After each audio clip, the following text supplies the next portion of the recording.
The first time my wife cried in front of everyone, I believed her. Not because the tears looked real, but because I wanted them to be. If you're re-watching this and you've ever felt like something was wrong in your marriage, but every time you tried to speak up, you somehow became the villain, stay with me. Because what I learned came too late, and it cost me everything. I'm not telling this story to justify myself. I'm telling it because silence almost destroyed me. I met my wife, Laura, when I was 29. She was charming in a quiet way, soft voice, gentle smile, the kind of woman people instantly trusted. She volunteered at community events, remembered birthdays, listened more than she spoke. Everyone described her the same way. She's such a good woman. You're lucky. Don't ever let her go. And I believed them. The first years of our marriage looked perfect from the outside. Stable jobs, a modest home, 2 kids by our 5th year together. I worked long hours, yes, but never because I wanted to escape my family. I wanted to provide. I wanted to be dependable. I wanted to be the man everyone said I was. But somewhere along the way, things started to shift. It wasn't sudden. It was subtle. A look that lingered too long when I asked simple questions. Silence where there used to be conversation. Distance disguised as exhaustion. When I asked her if something was wrong, she smiled and said, "I'm just tired. You worry too much." So I stopped asking. Then the accusations started. Not direct ones. Casual comments. "You're always on your phone. You're never really present. Sometimes I feel like I'm raising the kids alone." Each sentence landed like a quiet indictment. I worked harder. Came home earlier, tried to be more affectionate. But no matter what I did, it was never enough. And slowly, without realizing it, I started apologizing for things I didn't understand. The first time she cried and called me emotionally abusive, it happened in front of her sister. I remember the moment clearly. We were at a family dinner. I asked Laura calmly why she'd withdrawn money from our savings without telling me. It wasn't a small amount. It was enough to notice. Enough to worry. She froze. Then her eyes filled with tears. She stood up from the table and said, shaking, "Do you see what I deal with? He controls everything. He interrogates me like I'm a child." The room went silent. I didn't even get a chance to respond. Her sister rushed to her side. Her mother stared at me like I'd just revealed my true face. Someone said, "Let her breathe." Someone else said, "Money isn't everything." I sat there stunned, realizing something terrifying. The conversation was no longer about money. It was about who I was being painted as. That night, Laura cried in our bedroom while I stood there apologizing for hurting her without ever understanding how. That was the beginning. From then on, every concern I raised became proof of my cruelty. Every question became control. Every boundary became oppression. And Laura played the role flawlessly. She told friends she felt unsafe emotionally. She told coworkers I was cold and distant. She told family members she was trying to hold the marriage together. And I believed her, because I never once considered the possibility that the woman everyone trusted was Lynn. If this story is starting to feel familiar, don't look away. Sometimes the hardest stories to hear are the ones that mirror our own lives. As time went on, the distance between us grew, but not in the way you'd expect. She became more public with her pain. Posts on social media about silent strength, quotes about surviving narcissists, comments from strangers praising her bravery. Meanwhile, I was shrinking. I stopped sharing my side because every time I tried, it backfired. People looked at me like I was confirming her story just by defending myself. And the worst part, I started doubting my own memory. Did I really say that the way she claimed? Was my tone harsher than I remembered? Was I the problem? That's the power of someone who plays the victim perfectly. They don't have to prove anything. They just have to cry first. If you want to understand how this story unfolds and why the truth didn't come out until it was too late, keep watching. Because what happened next didn't just destroy my marriage, it destroyed my reputation, my relationship with my children, and my sense of who I was. And this was only the beginning. By the time I realized I was losing control of my own story, Laura had already rewritten it for everyone else. It started with small exclusions. I'd find out about gatherings after they happened. Birthday dinners. Coffee meets. Conversations where my name had clearly come up, but I hadn't been there to defend myself. When I asked why I wasn't invited, she'd say things like, "I didn't think you'd want to come. They asked about you, but I didn't want to stress you." Always framed as concern. Always reasonable. Always leaving me isolated. At home, things felt colder. She barely touched me, slept facing the other side of the bed. Conversations became logistical, not emotional. Kids' schedules, bills, groceries.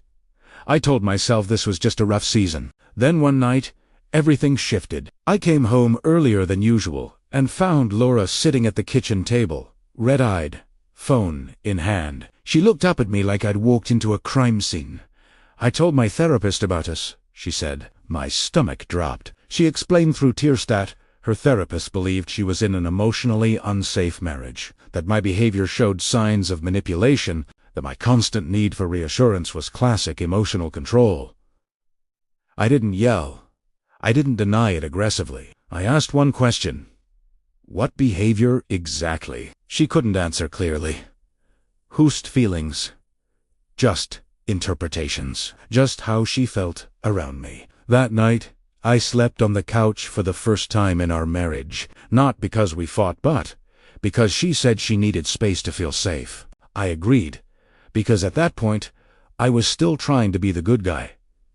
Over the next weeks, the narrative hardened. She asked me to attend couples counseling, but only with a therapist she had already been seeing. A therapist who knew her version of the story long before I ever walked into the room. Every session felt like an interrogation. My words were dissected.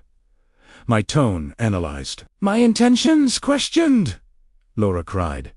A lot. And every tear reinforced her credibility. When I tried to explain how isolated I felt, the therapist asked why I needed so much validation. When I mentioned feeling shut out, it was reframed as insecurity. When I brought up trust, Laura broke down and said, "See? This is what I mean. Nothing I do is ever enough for him." I left those sessions feeling smaller every time. At some point, I stopped talking altogether. And that's when things escalated. One afternoon, I got a call from my boss. He sounded uncomfortable. He said someone had contacted HR expressing concerns about my emotional stability. Nothing official. Just concern. From an anonymous source, I knew immediately who it was. That same week, Laura suggested a trial separation. Just for the kids, she said. They're picking up on the tension. I didn't want it, but I felt cornered. She moved out with the kids, and overnight, I went from husband to outsider. At first, she encouraged regular visits. Then they became inconsistent. Then conditional. You seemed angry last time. They were uncomfortable. Maybe let's take a break until things calm down. Every boundary she placed felt reasonable on the surface, but stacked together, they built a wall I couldn't climb. Then came the court paperwork. She filed for separation, citing emotional abuse. No police reports. No witnesses. No physical evidence. Just statements, feelings, allegations. And because she had already laid the groundwork socially, everyone believed her. Friends I'd known for years stopped answering my calls. Family members avoided taking sides but clearly leaned toward her. I was advised by my lawyer to stay calm and let the process play out.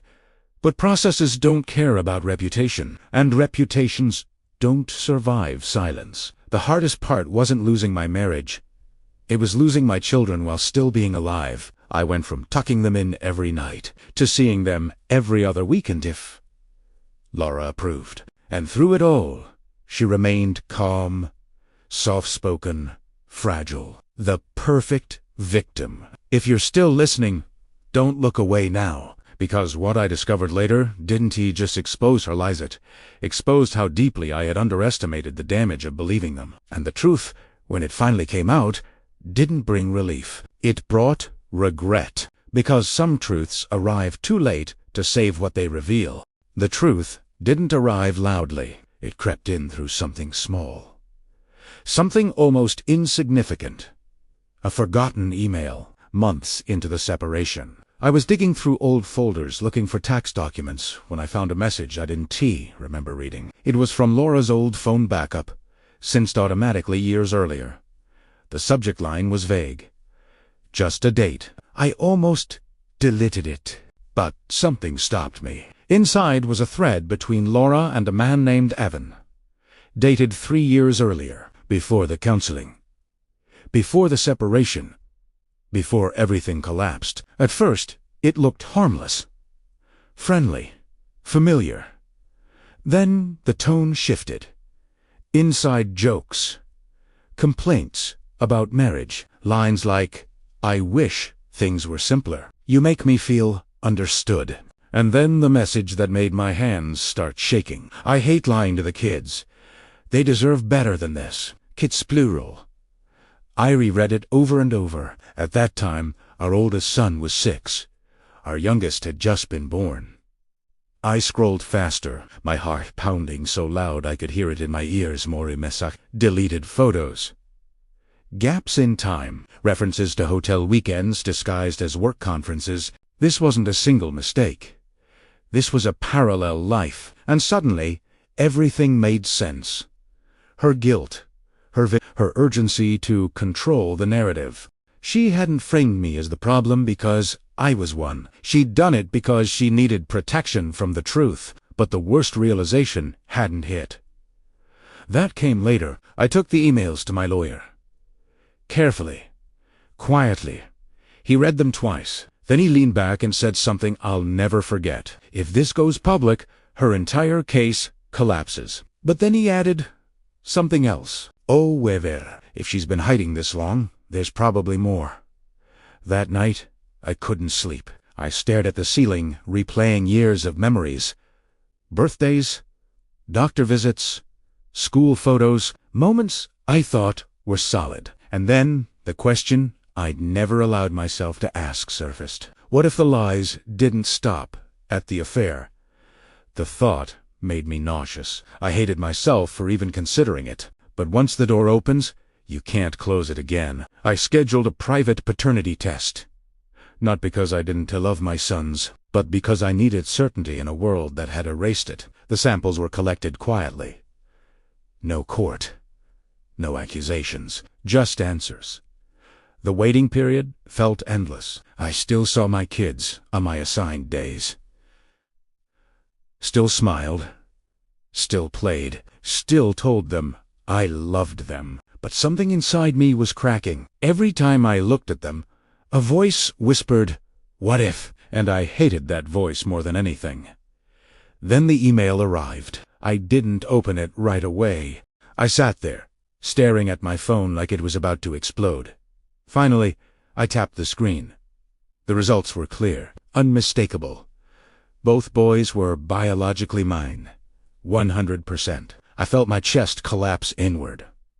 Relief didn't come. Instead, grief rushed in like a tidal wave, because in that moment, I realized the truth wasn't going to save me. It was going to destroy me. I had spent months emotionally distancing myself from my children.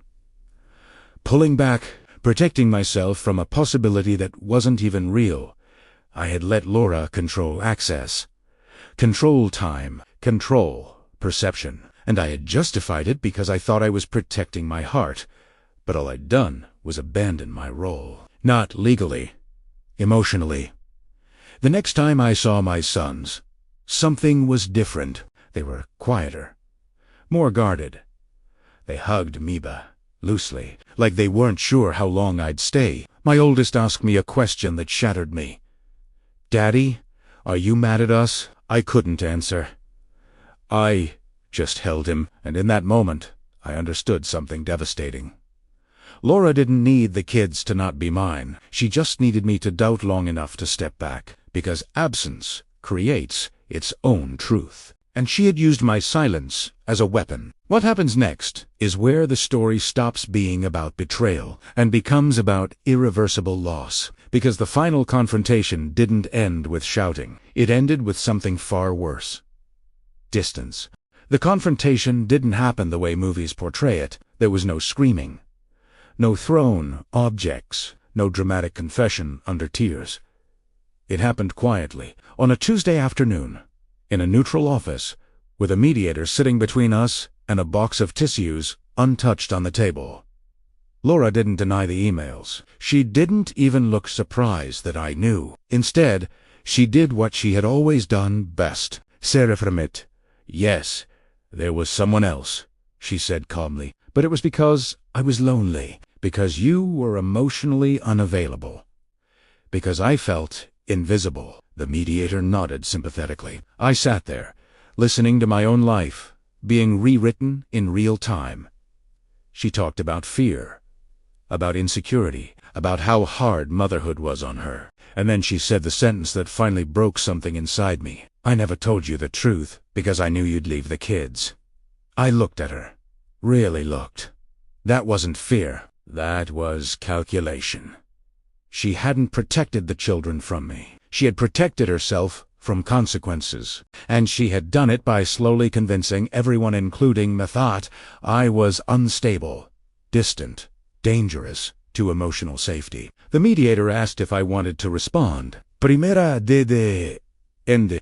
Because for the first time, I understood something clearly. This wasn't about winning. It was about what had already been lost. After that meeting, the custody schedule stayed the same. Legally, nothing changed. Emotionally, everything had... Kids didn't run toward me anymore. They didn't call me first when something exciting happened. I became the every other weekend presence. Not because of a judge, but because children adapt to absence faster than adults realize. They fill emotional gaps with routine, and Laura had filled that space while I was questioning my own reality. I tried to fix it. I overcorrected. More gifts, more outings, more forced enthusiasm. But children don't respond to compensation. They respond to consistency, and mine had been broken. One night, while tucking them in, my youngest asked softly, "Are you going to leave again?" Again, I told him. No. But even as I said it, I knew words couldn't repair what actions had already damaged. Laura never apologized, not once. She moved on quickly. New relationship. New narrative. New version of herself. To the outside world, she was resilient. To the kids, she was stable. To me, she was untouchable. Because the truth came too late. And late truth doesn't heal. It only explains. I started therapy. Not because I was broken, but because I needed to understand how I let someone else define my role as a father. The therapist said something that still haunts me. Children don't remember intentions. They remember patterns. And my pattern, during the most critical moment, had been hesitation. Doubt, distance. I had believed a lie long enough for it to shape reality. The irony is brutal. The DNA proved they were mine. But biology didn't matter anymore. But essence, vive, and presence had already been interrupted. The final realization didn't hit until months later. At a school event, all the parents were there, laughing, talking. My sons ran past me toward Laura and her new partner. Not maliciously, not consciously, naturally. And I stood there, holding proof in my pocket that no one needed anymore. Because fatherhood isn't confirmed by a test. It's confirmed by showing up when doubt screams the loudest. And I hadn't. There's only one part left. The part no one prepares you for. The part where you live with the truth, after it's too late to use it. People think the truth fixes things. That once the lie is exposed, balance returns. It doesn't.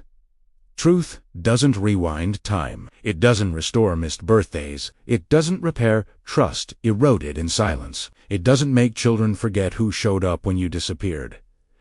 I didn't lose my sons the day I left. I lost them slowly. Every week, I questioned instead of showing up. Every night, I stayed silent. Instead of calling every moment, I waited for certainty instead of choosing presence. Laura never admitted the damage she caused. And maybe she never will. But that's no longer the point, because the most painful realization didn't come from her. It came from my children, not through words. Through behavior. Through the way they stopped asking me for help with homework. Through the way they stopped telling me about their fears. Through the way I became dad instead of my dad. Titles change when bonds weaken. I used to think betrayal was the worst thing that could happen in a marriage. I was wrong. Confusion is worse, because betrayal creates anger. Confusion creates paralysis, and paralysis costs time. Time is the only thing you can't recover in parenthood. Years later, the relationship stabilized. We talk. We're polite. We share moments. But there's an invisible wall that never fully comes down. They love me, but they don't rely on me. And that distinction matters more than people realize. If you're watching this and you're in the middle of doubt, if you're questioning your place, your role, your worth, hear this clearly. Even if the truth is unclear, even if fear is loud, even if someone is manipulating the narrative, your presence still matters.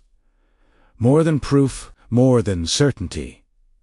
More than justice. Children don't wait for adults to sort things out. They attach to whoever shows up consistently. And once that bond shifts, no test can undo it. If this story hit close to home, pause for a moment. Not for me, for yourself. And if you want more stories like this, stories that don't sugarcoat reality, that explore the quiet damage, people rarely talk about, support the channel. Subscribe. Watch the other videos. Not for entertainment, but for awareness. Because sometimes, learning from someone else's regret is the only way to avoid your own. I didn't destroy my family with a lie. I destroyed it by waiting too long to act when everything felt uncertain. And that's a mistake no truth can fix.